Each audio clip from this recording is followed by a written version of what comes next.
దేశంలో ప్రముఖ ప్రభుత్వ బ్యాంకుల్లో ఒకటైన ఇండియన్ బ్యాంక్ కీలక ప్రకటన చేసింది. తాజాగా బ్యాంక్ కస్టమర్లకు షాక్ ఇచ్చింది. దీంతో ఖాతాదారులపై మరింత భారం పడనుంది. ఇండియన్ బ్యాంక్ తాజాగా లోన్ వడ్డీ రేట్లు పెంచుతూ నిర్ణయం తీసుకుంది.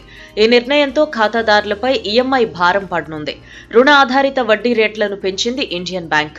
వేర్వేరు టెన్యూర్స్ పై 5 బేసిస్ పాయింట్ల వరకు వడ్డీ రేట్లు పెంచుతూ ప్రకటించింది. ఓవర్ నైట్, 1 మంత్, ఎంసీఎల్ఆర్ మినహాయిస్తే మిగతా అన్నింటిపైన లోన్ వడ్డీ రేట్లు పెంచింది. ఈ నిర్ణయంతో లోన్ తీసుకునే వారిపై, ఆల్రెడీ తీసుకున్న వారిపై తీవ్ర ప్రభావం పడనుంది. ఈ వడ్డీ రేట్ల పెంపుతో గృహ రుణాలు, వాహన రుణం, వ్యక్తిగత రుణాలు వంటివి తీసుకుంటే వడ్డీ రేట్లు పెరుగుతాయి. ఈ కారణంగా ఈఎంఐ కూడా పెరుగుతుంది. ఆయా టెన్యూర్ ని బట్టి వడ్డీ రేట్ ఎంత పెరిగితే అంత ఈఎంఐ పెరుగుతుంది. గతంలో ఇండియన్ బ్యాంకులో ఓవర్ నైట్ ఎంసీఎల్ఆర్ రేటు 8.15% ఉండగా నెల ఎంసీఎల్ఆర్ 8.35% ఉండేది. ఇప్పుడు కూడా ఇవే వడ్డీ రేట్లు కొనసాగుతున్నాయి. వీటిలో ఎలాంటి మార్పు లేదు. అయితే 3 నెలలు, 6 నెలలు, 12 నెలల ఎంసీఎల్ఆర్ రేటు మాత్రం పెరిగింది. గతంలో 3 నెలల ఎంసీఎల్ఆర్ రేటు 8.50% ఉండగా ఇప్పుడు దాన్ని 8.55% పెంచారు.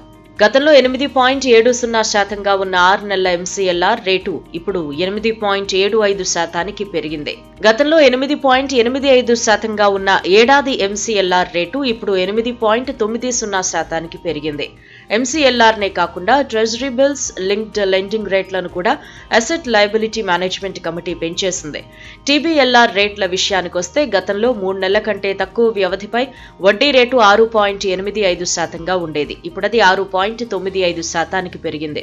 3 నెలల నుంచి 6 నెలల టెన్యూర్ పై 7% ఉంది. 6 నెలల నుంచి ఏడాది, ఏడాది నుంచి 3 ఏళ్ల టెన్యూర్ పై వడ్డీ రేటు 7.05% ఉంది.